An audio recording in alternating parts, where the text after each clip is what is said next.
Everybody, and welcome to Storytime with PJ. Today I've got a book for you called Jesus and the Very Big Surprise. How many of you guys like surprises? Do you like surprises? I do. Have you ever had, you may not have had this yet because you're still young, but I had a surprise birthday party once. That was pretty fun. All right, well, this is Jesus and the Very Big Surprise. Let's see. Helps if we go to the first page, doesn't it? There we go. Jesus always surprises everybody. Even though he's the maker of all the planets and the galaxies and the whole universe, surprise, he came to Earth as a little baby. And even though he's the King of Kings, he wasn't born in a big, beautiful palace. That's where you kind of think he would be born, wouldn't it? Instead, surprise, he was born in a little stable where the smelly animals lived. When Jesus grew up and started preaching and teaching, he surprised people all the time. One of his very favorite ways to surprise people was by telling them stories about what God is really like.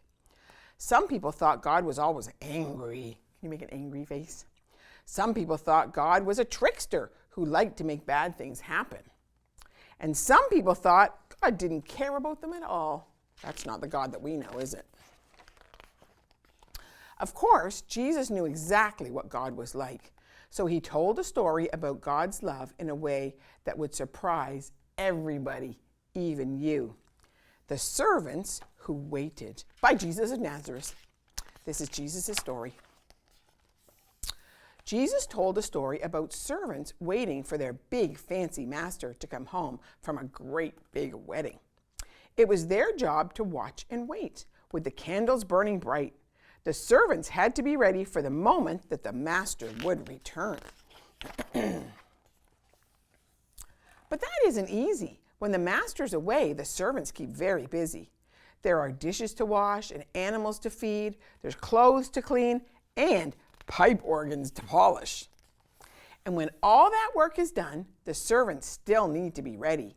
And when the master comes home, they will serve him a midnight snack, fluff his pillows, and bring him his best robe, and read him a bedtime story.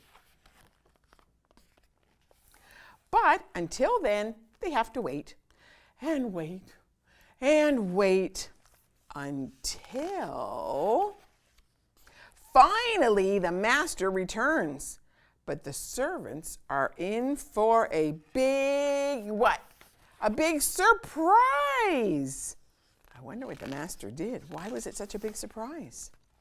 Come and rest, says the master. You must be tired from waiting up for me.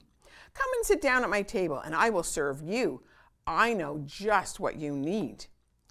The end. In Jesus' story, the master loves his servants so much that he puts on servants' clothes and he serves them instead. What kind of master would love like that? What kind of God would choose to be the servant? Surprise! Jesus would. He is the great master who serves. Look at all the way he's serving there. Like the master in the story, Jesus surprised everyone by using his power to serve. He suffered and died on the cross so that we could live with him forever. But Jesus still had one more very big surprise. He came alive again. And that's what we celebrate at Easter, isn't it? Then he went back to his Father in heaven and sent his Holy Spirit to stay with us until he returns. No one knows the day or the hour when Jesus will return. It could be any minute. And just like the servants in his story, we have plenty to do while we wait. There are hungry people to serve. There are lonely people to care for, friends to share with, and enemies to forgive. And it all begins with loving Jesus, the great master who serves. He knows what we need because he is what we need. So get ready. The master is coming. Wasn't that a good story? I love that one. Jesus and the Very Big Surprise. All right, you guys, well, have a great day. We'll see you next time.